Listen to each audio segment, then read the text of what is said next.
I've got a confession to make. One of my favorite things in life?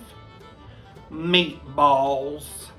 And I'm gonna show you how to make the amazing bourbon meatballs. Let me show you.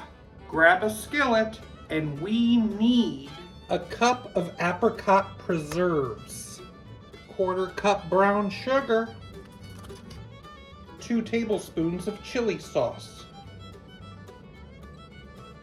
1/2 cup of barbecue sauce, a tablespoon of molasses, 1/2 cup of bourbon, yes, and a 1/4 cup of water.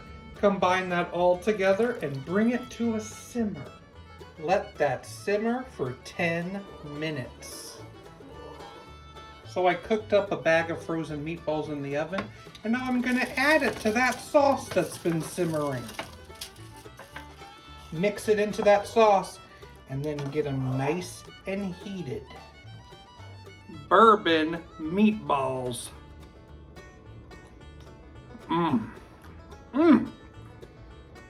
I love that bourbon flavor. Thank you so much for watching me here on Jim's Kitchen. If you like this video, click like. And if you want to see more, subscribe. Also leave a comment. I love hearing from you. Have a great day. I heard that Bigfoot really loves these meatballs. Or is it just a bourbon legend?